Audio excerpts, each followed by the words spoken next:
That's a really bad thing that happens is sometimes, and that's one of the reasons why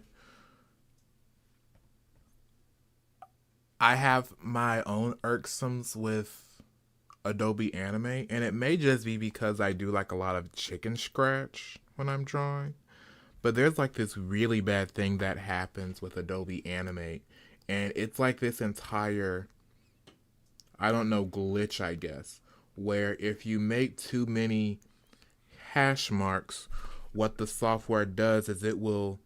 actually erase entire portions of what it is you're animating. And so it's kind of hard, at least for me, to sort of differentiate, and it's hard for animators in general, especially those who try to use Adobe Animate or want to make Adobe Animate their main software, is as much issues as people who make chicken scratch get, and how people who are other types of artists and other types of animators try to dissuade people from doing chicken scratch, is that chicken scratch is very much the defining motions, or rather the defining, that chicken scratch that you draw is really the defining motions, or like the defining it creates the defining lines that build the entire structure of what it is you're drawing and animating. And so to have that issue in a software can be definitely dissuading. But one of the things that's so great about Adobe Animate as a software that I use is the fact of its compatibility. Like, Adobe Animate, because its file type is .flash, it allows people who are artists and who are animators to easily transfer their raw files into other software.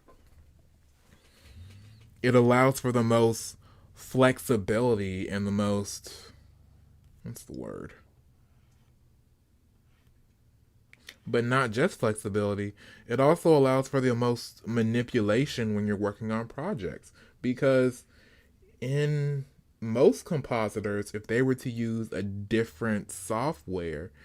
many softwares don't allow you to convert to .flash, which is what keeps every single layer, every single color, it keeps a catalog of everything you're doing in those raw work files like .flash, .psd,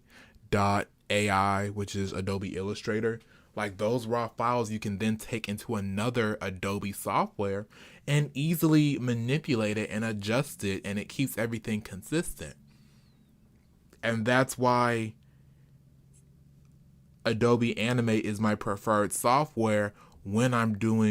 transferring over to composite my animation and add things like colors or effects or different blurs and masking layers. Like, it's Adobe is really really good for stuff like that.